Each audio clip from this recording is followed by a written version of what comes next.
So hello and welcome to the next video बच्चों, that is video number 35। Question number 2 में आज लेने वाला हूँ। फाइल आप लोगों को दी हुई है, फाइल के अंदर आप क्वेश्चन नंबर 2 निकालो और क्वेश्चन नंबर 2 देखो।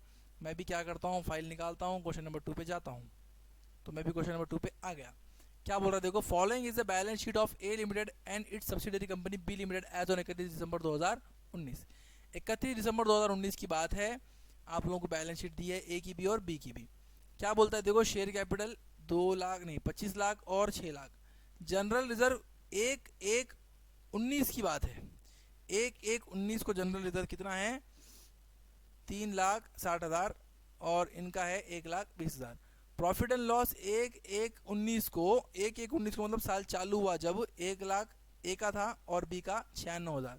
प्रॉफिट फॉर द ईयर 19 मतलब 19 के साल में हमने कितना कमाए, 19 के साल में, हाँ 19 के साल में हमने 140 कमाए और बी ने 84 कमाए। ओके। क्रेडिटर्स 3,50,000 के उनके हैं, 1 लाख के हमारे हैं। बिल्डिंग 640 के हमारे हैं, 2 लाख के उनके हैं। Machinery 12 lakh 3,40,000। Investment B limited में इन्वेस्टमेंट किए वाला है 4,500 शेयर्स का, जो कि कितने रुपए इन्वेस्ट किए हमने, 6,60,000 रुपये। इधर तो डैश रहेगा। फर्नीचर 40 के हमारे, 60 के उनके। कैश 1,20 50। स्टॉक 410 और 250। डेटर्स 380 और 1 लाख। टोटल अगर देखेंगे हम लोग तो 3,45,000 3,45,000 और ये 10 लाख और ये 10 lakh. A limited acquires the shares in B limited on 1 August 19। अरे बाप रे, बीच में आ गया काम ये। एक्विजिशन किस दिन हुआ, ना साल के शुरू में ना साल के आखिर में, बीच में हो गया एक्विजिशन। 1 जनवरी को अकाउंट खुले, 31 दिसंबर को क्लोज हुए और एक्विजिशन कब हुआ, 1 अगस्त को हुआ, 1 अगस्त को। तो मैंने आप लोगों को बोला था कि जब हम लोग बैलेंस शीट बनाएंगे तो कुछ स्टेप वाइज आप लोगों को जाना है। कंसोलिडेटेड बैलेंस शीट बनाओ, टेबल बनाओ और जो जो आइटम मैंने बोला वो लिख के रखो। शेयर कैपिटल लिखो और हमारा खुद का शेयर कैपिटल ला के लिखो, कितना है वो 25 लाख, ला के लिख दो। रिजर्व लिखो, ए लिखो बी लिखो, आंकड़े मत लिखो। P&L लिखो, ए लिखो बी लिखो, आंकड़े मत लिखो। क्रेडिटर्स लेके आ जाओ, क्रेडिटर्स लेके आ जाओ। 3,50,000 हमारे, 1 लाख उनके, 4,50,000 आ गए। माइनॉरिटी इंटरेस्ट जगह खाली है, ओके नहीं आया। गुडविल लिखो लेकिन जगह खाली है। बिल्डिंग लेके आ जाओ, बिल्डिंग उनका 640 और हमारा 840 आ गया। मशीनरी लेके आ जाओ, 1,20 और 340 1540, ये ला लो 1540। फर्नीचर लेके आ जाओ 40 और 60 1 लाख, ये आ गया फर्नीचर 1 लाख। कैश लेके आ जाओ 1,20 और 50, ये आ गया कैश 1,20 और 50 170। स्टॉक लेके आ जाओ 410 और 250 660, स्टॉक लेके आ गए। डेटर्स लेके आ जाओ 380 और 1 लाख, डेटर्स आ गए 480। राइट, अब 4 ही बातें आपको निकालने की रहती। माइनॉरिटी इंटरेस्ट निकालना है, फिर गुडविल निकालना है, फिर रिजर्व निकालना है, फिर प्रॉफिट एंड लॉस निकालना है, खलास बैलेंस शीट टैली हो जाती। लेकिन इन सबको निकालने से पहले क्या निकालना पड़ता है, मेजॉरिटी और माइनॉरिटी। कितने शेयर्स बोला, 4,500 शेयर्स। और यहाँ पे 4,500 कितने में से, 6,000 में से। आप बोलेंगे सर 6,000 कैसा निकाले, सिंपल है ना रे बच्चे, 6 lakh shares of 100 rupees each, तो 6 लाख भागीले 100, 6,000 शेयर्स। तो 6,000 शेयर्स पे निकालो परसेंटेज कितना आएगा, तो मेजॉरिटी आ रहा 75 और माइनॉरिटी आ रहा 25। तो 75 आ गया मेजॉरिटी और माइनॉरिटी आ गया 25%। ध्यान में रखो, ओके 25% आ गया माइनॉरिटी और 75% आ गया मेजॉरिटी। तो जैसे ही माइनॉरिटी निकल के आ गया कि हम क्या निकालने चले जाना, कैलकुलेशन ऑफ माइनॉरिटी इंटरेस्ट। क्या निकालने जाना, कैलकुलेशन ऑफ माइनॉरिटी इंटरेस्ट। अब आज मैं आप लोगों को बड़े इंटरेस्ट के साथ एक चीज बताने वाला हूं, जरा ध्यान से देखो।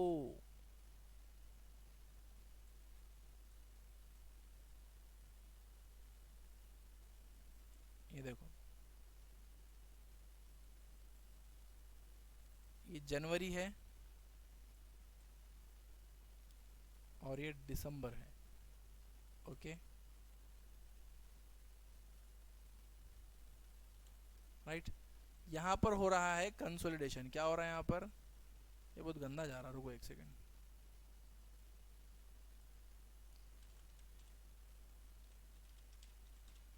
यहाँ पर क्या हो रहा है बच्चों, कंसोलिडेशन हो रहा है, राइट। और एक्विजिशन हुआ हमारा जनवरी, फरवरी, मार्च, अप्रैल, मई, जून, जुलाई, अगस्त, सितंबर, अक्टूबर, नवंबर, ये दिसंबर समझ लो। ओके देखो भाई मेरे पास बोर्ड नहीं है अभी, यहाँ पर ऐसे ही चलता है ये माउस ऐसा ही काम करता है, मेरे को बताओ, मैं कुछ कर नहीं सकता है इसको, अभी एडजस्ट करके लो। ठीक है चलो, तो जनवरी, फरवरी, मार्च, अप्रैल, मई, जून, जुलाई, अगस्त कब हुआ एक्विजिशन, कब हुआ बोला उसने, 1 अगस्त को हुआ। तो फरवरी, मार्च, अप्रैल, मई, जून, जुलाई, अगस्त, ये यहाँ पर है हमारा एक्विजिशन।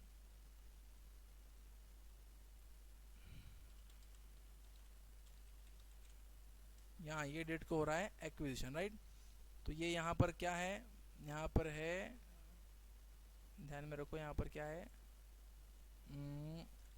अगस्त है, राइट, ये अगस्त है।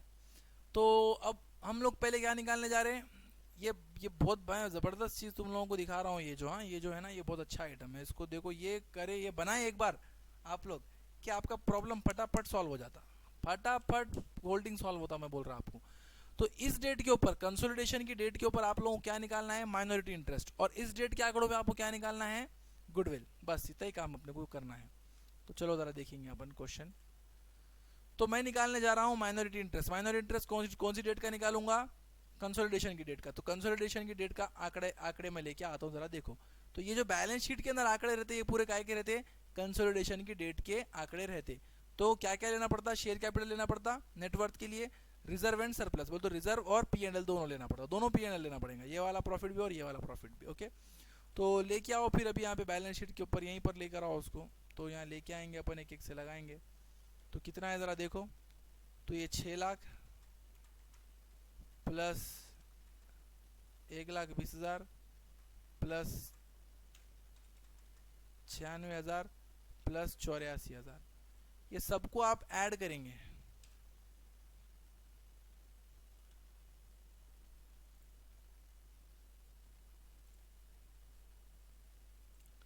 ये सबको आप ऐड करो तो आपको क्या आंसर मिलेगा मालूम आपको आंसर मिलेगा 9 लाख।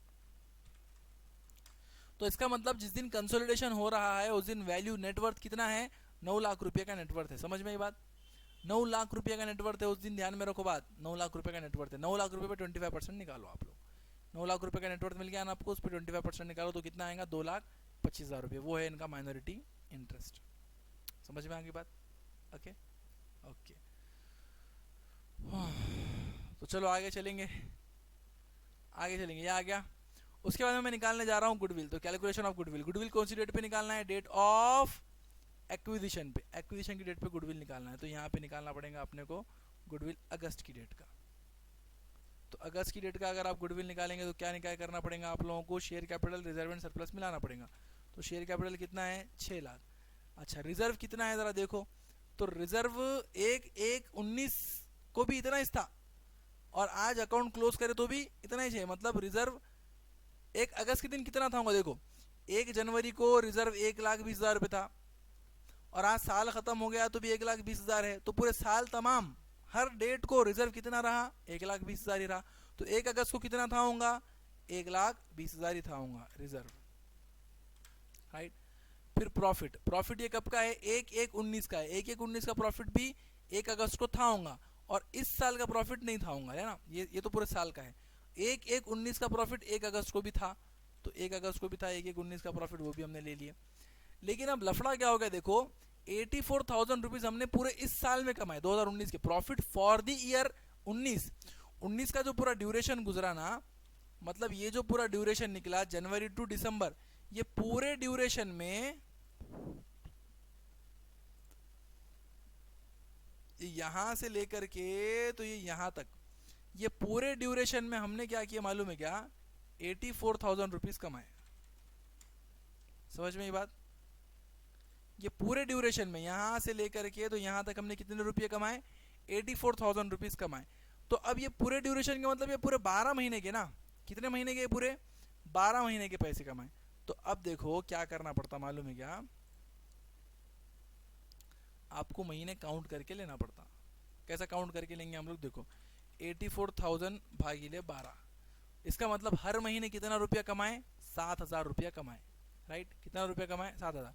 तो अब 1 अगस्त के दिन तक हमने कितने रुपये कमा लिए थे होंगे, तो उसके लिए आपको महीने काउंट करना पड़ेगा। जनवरी 1, फरवरी 2, मार्च 3, अप्रैल 4, 5, 6, 7 महीने। एक्विजिशन से पहले का टाइम कितना आ रहा? 7 महीनों का। तो इसका मतलब 7,000 रुपये प्रति महीना कमाए 7 महीनों तक, मतलब 1 अगस्त के दिन तक हम लोगों ने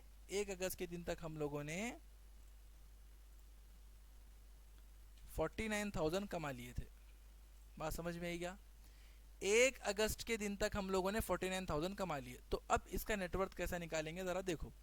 6 लाख, ये आ गया 6 लाख, ये 1,20,000 रिजर्व का 1,20,000, ये 96,000 पिछले साल का प्रॉफिट जैसे का वैसा आ गया, और इस साल के प्रॉफिट में से सिर्फ 7 महीनों का प्रॉफिट, क्योंकि एक्विजिशन से पहले सिर्फ 7 ही महीने हुए हमारे को, तो 7 महीने। तो उस दिन 1 अगस्त के दिन तक कितना प्रॉफिट हो गया था? 49,000 का प्रॉफिट हमको हो गया था। तो ये 49,000, ये सब कुछ जोड़ लो, 6 लाख 1, 20, 96 और 49 कितना आ गया? 8,65,000। तो 8,65,000 रुपये हो गए। लेकिन हमने कितने टक्के एक्वायर किए वाले हैं? ये होगी नेटवर्थ हमारे एक्विजिशन के दिन। इस दिन 1 अगस्त के दिन कंपनी की वैल्यू कितने रुपये की है? कंपनी की वैल्यू 8,65,000 रुपये की है। लेकिन हमने 100% कंपनी एक्वायर नहीं किए, हमने 75% कंपनी एक्वायर किए। तो 75% एक्वायर करने के लिए हमने कितने रुपये देना चाहिए था? हमने 6,48,750 रुपये देना चाहिए था। 8,65,000 का 75% निकालो तो 6,48,750 रुपये हमने देना चाहिए था एक्चुअल में। लेकिन हमने दिए कितने पैसे? हमने इन्वेस्टमेंट किए 6,60,000 रुपयों का। तो 6,60,000 रुपये का इन्वेस्टमेंट किए, इसका मतलब हमने 11,250 रुपये ज़्यादा दिए। इसका मतलब वो क्या है? हमारा गुडविल है। आ गया? क्लियर? ओके, क्लियर हो गई बात? चलो आगे बढ़ेंगे, आगे बढ़। अब क्या निकालना है हमको? रिजर्व और प्रॉफिट। तो रिजर्व में हमारा रिजर्व लाके लिख दो, प्रॉफिट में हमारा प्रॉफिट लाके लिख दो। हमारा रिजर्व लाके लिख दो, 3,60,000 लिख दिया मैंने। हमारा प्रॉफिट लाके लिख दो, ये 1 लाख भी हमारा है और उसके नीचे का 140 भी हमारा है, दोनों मिला के लिख देना। कितना है? 240। हमारा प्रॉफिट हमने लाके लिख दिया। अब बी से हम लेके आएंगे जो रिजर्व का हिस्सा हमको मिलेगा, बी से हम लेके आएंगे जो प्रॉफिट हमको मिलेगा। तो कैसा लेके आना, ये चार्ट पे से मैं लाके बताता हूँ आपको। देखो, हमारे आने के बाद में हमको हिस्सा मिलेगा, हमारे आने से पहले वाले में हमको हिस्सा नहीं मिलेगा। ओके, तो हमारे बाद आने में रिजर्व को अगर हम देखेंगे तो हम आए जब रिजर्व जितना था, हम आने के बाद में भी रिजर्व उतना ही है, आज भी रिजर्व उतना ही है। ये जो प्रॉफिट है जितना था उतना ही है, मतलब ना इसमें हमको हिस्सा मिलेगा ना इसमें हमको हिस्सा मिलेगा, राइट। लेकिन यहाँ पर आप देखो तो ये 49 था हमारे जब, और ये 84 हो गया। इसका डिफरेंस अगर आप निकालेंगे तो आपको कितना डिफरेंस मिलेगा मालूम? आपको मिलेगा 35,000 का डिफरेंस। ये 35,000 आपको प्रॉफिट के नाम पर मिल सकता है, लेकिन 35,000 आपको पूरा नहीं मिलेगा ना। 35,000 में आपको कितना मिलेगा? 75% मिलेगा, सिर्फ 75%। तो ये 75% निकालो 35,000 का, तो आप कितना मिलेगा? 26,250। 26,250 यहाँ पे लेके आगे लिखो, ये दोनों को ऐड करो, बाहर ले लो। यहाँ तो कुछ मिला नहीं रिजर्व में, तो क्योंकि 1,20,000 ही था रिजर्व हमारा, और अभी भी 1,20,000 ही है रिजर्व हमारा। 96 में से हमको कोई हिस्सा नहीं मिला। हाँ, जिस दिन हम आए थे उस दिन 49 का प्रॉफिट था, और हमने उसको आने के बाद में 84 का किए, तो 35,000 में हमको हिस्सा मिलेगा, क्योंकि हमारे आने के बाद ही हमको हिस्से मिले, हमारे आने से पहले हमको हिस्से नहीं मिलेंगे। और 35,000 में हमको 75% हिस्सा मिला 26,250 रुपयों का। तो ये दोनों को ऐड किया, बाहर लिया, ये दोनों को ऐड किया, बाहर लिया, सारे आंकड़े हमारे आ गए। दोनों की टोटल मारो तो वो टैली हो जाएगा, और वो टैली हो जाएगा 38,01,250 रुपयों से। समझ में आ गई बात? So thanks for watching the video. If you have any query you can WhatsApp me on this number. Take care, bye bye.